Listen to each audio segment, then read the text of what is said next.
માળિયાહાટીનામાં નેત્ર નિદાન કેમ્પ યોજાયો. માળિયાહાટીનામાં નેત્ર નિદાન કેમ્પ યોજાયો હતો. માળિયાહાટીના મણિક મહાજનવાડી ખાતે વિનામૂલ્યે નેત્ર નિદાન કેમ્પનું આયોજન કરવામાં આવ્યું હતું. દીપ પ્રાગટ્ય કરી નેત્ર નિદાન કેમ્પ ખુલ્લો મૂકવામાં આવ્યો હતો. આ તકે રાજકોટની રણછોડદાસ બાપુ હોસ્પિટલના ડોક્ટરોએ સેવા આપી હતી. માળિયાહાટીના આશીર્વાદ ચેરિટેબલ ટ્રસ્ટના સહયોગથી આ નેત્ર નિદાન કેમ્પમાં વિનામૂલ્યે નેત્ર રોગ નિદાન, દવા, સારવાર, ઓપરેશન કેમ્પ વિનામૂલ્યે રાખવામાં આવ્યો હતો. આ કેમ્પમાં મોટી સંખ્યામાં દર્દીઓએ લાભ લીધો હતો. આ કેમ્પમાં મહાનુભાવો સહિત ગ્રામજનોએ આપી હતી હાજરી. આ કેમ્પને સફળ બનાવવા મહેન્દ્રભાઈ ગાંધી સહિતના કાર્યકરોએ ભારે જહેમત ઉઠાવી હતી. Reporting by Pratap Sisodia, Maliyahatina. ક્રાંતિલાલ ગાંધી, પ્રમુખ આશીર્વાદ ચેરિટેબલ ટ્રસ્ટ માળિયાહાટીના વિવિધ સંસ્થાઓના આર્થિક સહયોગથી રણછોડદાસ બાપુ આંખની હોસ્પિટલ દ્વારા દર મહિનાની 17 તારીખે માળિયાહાટીના, દર મહિનાની 5 તારીખે ખોરાસાગીર ભૂતનાથ મહાદેવ મંદિરે જે યોજાય છે કેમ્પ પૈકીનો આજે 17 તારીખે વિનામૂલ્યે નેત્ર રોગ નિદાન, દવા, સારવાર, ઓપરેશન કેમ્પ રણછોડદાસ બાપુ આંખની હોસ્પિટલ દ્વારા યોજવામાં આવેલ છે.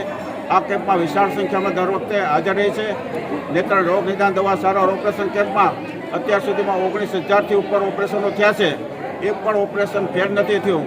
દર્દીનો લઈ જવા, મૂકી જવા અને ઓપરેશન, નેત્રમણી, રહેવા કરવા, જમવાની વ્યવસ્થા, ચશ્મા તેમજ ધાબળો પણ ફ્રી આપવામાં આવે છે.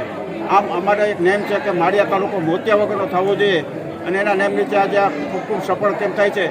એ માટે દાતાઓનો, રણછોડદાસ બાપુ આંખની હોસ્પિટલનો, પ્રેસ પ્રતિનિધિનો અને દરેક દર્દીઓનો ખરા હૃદયપૂર્વક આભાર વ્યક્ત કરીએ છીએ. આ કેમ્પની સફળતાને શુભેચ્છા ઈચ્છીએ છીએ. રેડી બરોબર.